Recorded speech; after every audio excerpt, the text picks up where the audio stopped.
Aqui no nosso Tertúlias de hoje, nós estamos tendo o prazer e a honra de receber Cláudio do Prado Amaral. Cláudio é um magistrado aqui em São Paulo, um excelente magistrado e também doutor pela Faculdade de Direito da USP Ribeirão. Professor, aliás, nessa faculdade, pesquisador da USP e coordenador do Grupo de Estudos Carcerários Aplicados da USP. É bem sobre isso que nós vamos aqui abordar nesse nosso encontro com o Cláudio do Prado Amaral. O que importa, então, aqui, nesse instante, é falar um pouquinho, desde logo, desse grupo de estudos carcerários. Cláudio, prazer enorme de estar aqui com você. Como é que funciona esse grupo de estudos carcerários? Prazer é meu. Agradeço a oportunidade de nós falarmos um pouco do nosso trabalho junto à Faculdade de Direito da Universidade de São Paulo, no campus de Ribeirão Preto, onde nós desenvolvemos estudos carcerários. O nome do nosso grupo é GCAP, ele é conhecido pela sigla GCAP, que é o Grupo de Estudos Carcerários Aplicados. Nós temos essa preocupação de que os nossos trabalhos, os nossos estudos e pesquisas tenham um desenvolvimento, uma efetividade e possam servir de maneira útil, de maneira pragmática, após serem realizados. Ele é um grupo novo, nós temos pouco menos de 6 meses, nós não chegamos ainda a 6 meses de vida. E nos reunimos na Faculdade de Direito, onde é vinculada, para discutir temas carcerários, penitenciários, de maneira multidisciplinar. Aí poderia se perguntar, bom, mas se é multidisciplinar, por que é que está na Faculdade de Direito? A resposta é simples, é porque é o operador do direito que tem a última palavra com relação ao encarceramento e ao desencarceramento. Acaba sendo sempre ele no processo judicial quem vai acabar expedindo o alvará de soltura ou assinando a ordem de aprisionamento. Mas para isso ele precisa estar munido de diversas informações de ordem não jurídica. Essa interação com os conhecimentos não jurídicos precisa ser frequente. E baseado nisso nós conseguimos aprovar junto à Universidade de São Paulo a Pró-Reitoria de Pesquisa, de pesquisa e pós-graduação. Nós conseguimos aprovar a criação desse grupo, que, portanto, agora faz parte das políticas públicas de ensino da USP, no campus de Ribeirão Preto, para trazer diversos colaboradores, estudantes, profissionais formados nas mais diversas áreas e produzir conhecimento em termos de sistema penitenciário. E, Cláudio, vocês já conseguiram, tem uma revista que está publicando ou está online tudo? Está tudo online. A gente ainda não tem revista e ainda vamos discutir se vamos fazer uma revista. Porque nós temos espaços para artigos que já estão publicados, alguns poucos artigos. Estamos aí imaginando se devemos ou não ter uma revista. Acredito que sim, nós já temos um modelo de revista a ser seguido. Mas nós estamos nos ressentindo da falta de artigos, de colaboradores. Recentemente, nós tivemos uma reunião em Brasília, onde formamos um grupo de estudos de trabalho. Foi um grupo de trabalho ordenado pela Fundação Oswaldo Cruz e pelo Ministério da Saúde. E nesse grupo de trabalho haviam vários representantes do meio acadêmico, dentre os quais, honrosamente, o GCAP estava lá comigo representando.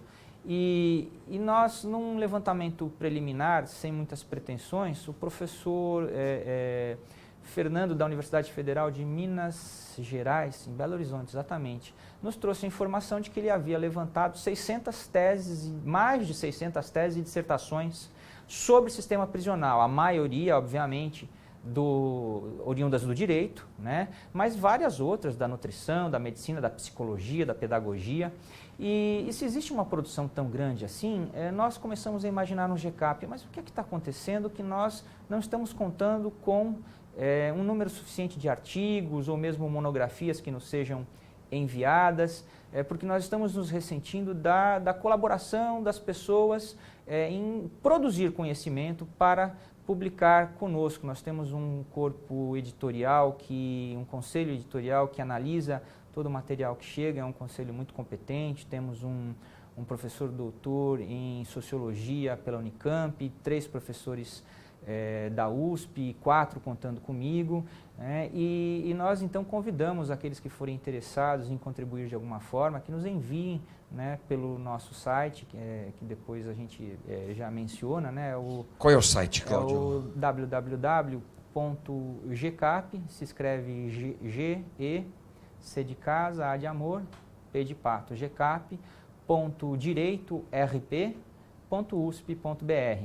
Né? Então, gcap.direito, é isso, né? Direito RP. RP, de Ribeirão Preto, direito RP, .usp.br. Isso aí.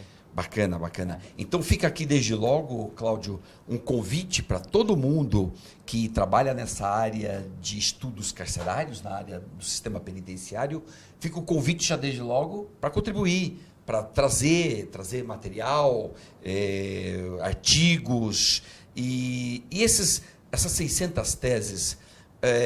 O ideal seria publicar isso daqui, né, Cláudio? Aí seria um acervo fantástico. Né? Então, isso é uma notícia boa, né, que saiu lá de Brasília. Esse professor de Minas Gerais, ele deve fazer um banco de teses. Então, nós provavelmente vamos só linká-lo. Né? Ele deve fazer esse banco de teses sobre questões penitenciárias, o que já é um passo que não se limita a divulgar as teses, mas já começa a mostrar uma formação de rede. É um outro passo importante. Não estaria, sim, apenas sendo realizado um banco de teses, que o professor Fernando da UFMG deve realizar. Começa-se a traçar uma rede, e quando você começa a traçar rede, as coisas tendem sempre a melhorar. Então, isso é uma novidade importante. Nós também não gostaríamos que as pessoas que produziram dissertações, teses, monografias de uma forma geral, parassem, estagnassem. É muito importante que sobre o conteúdo desse material científico se produza, se investigue, se critique, ou seja, se escreva sobre aquilo que foi escrito.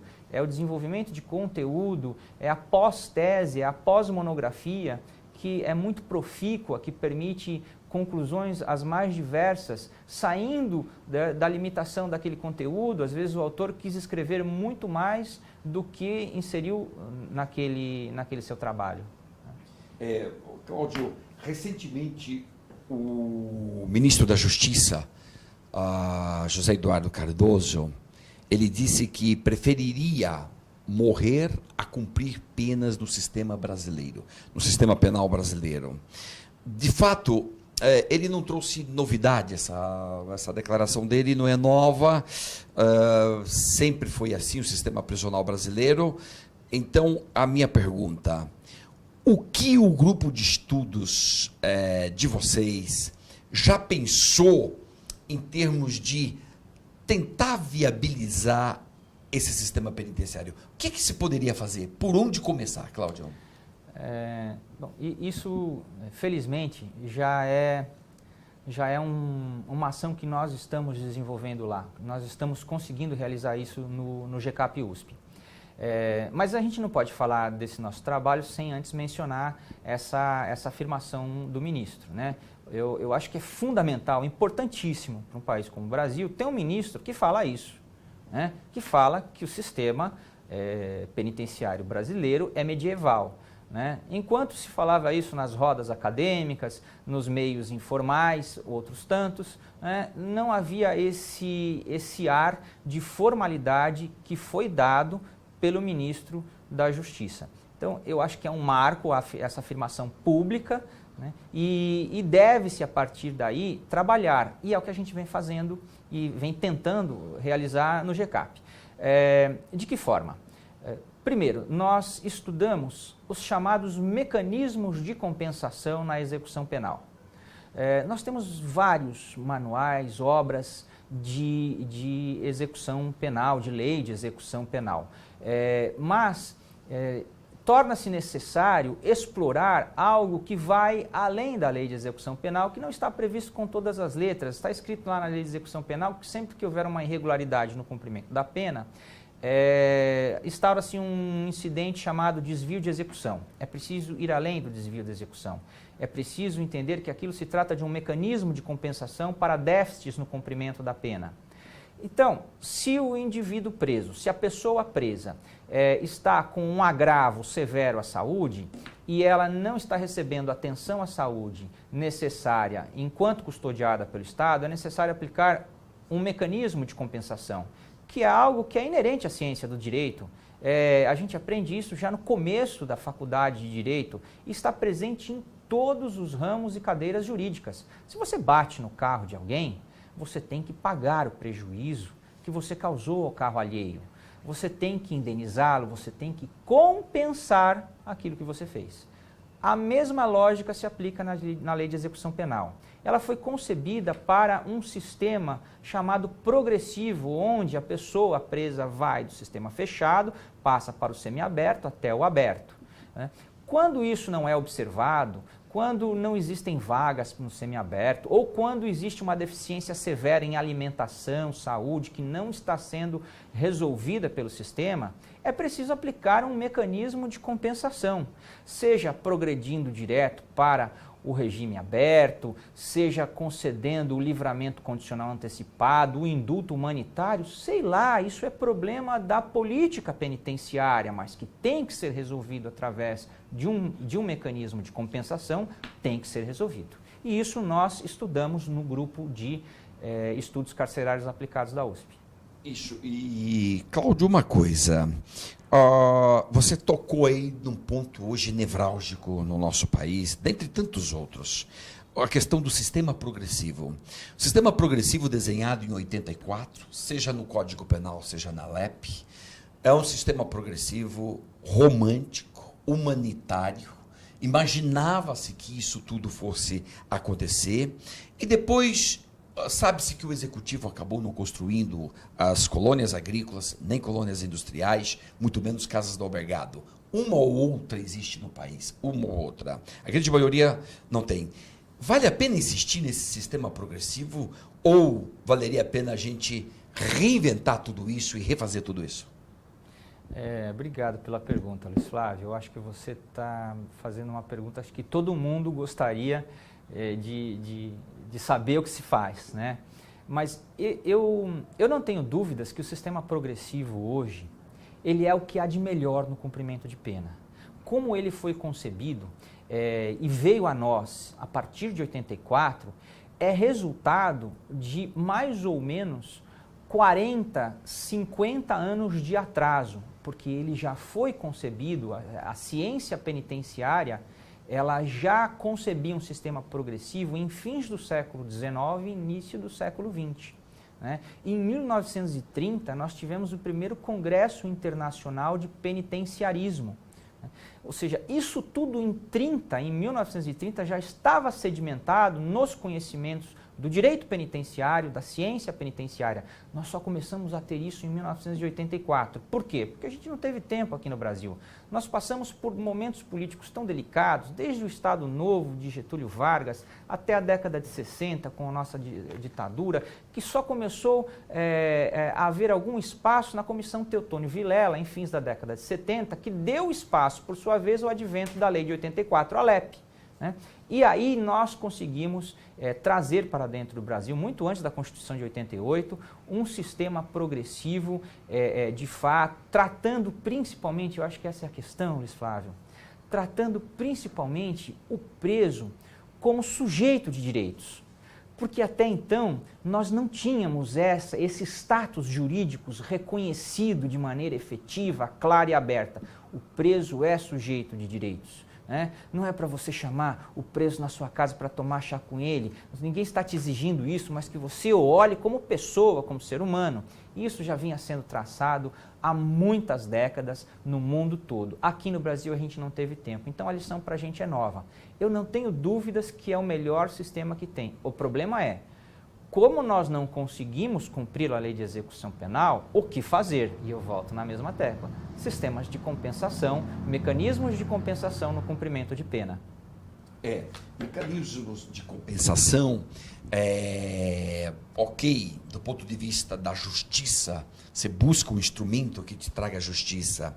Porém, a questão é que o executivo vai continuar não cumprindo sua parte.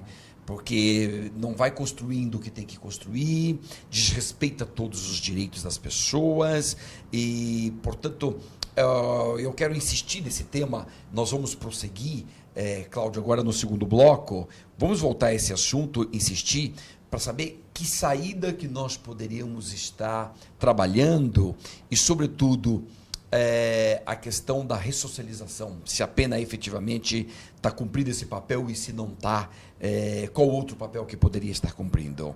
Já voltamos para o nosso segundo bloco. Até já. Até já.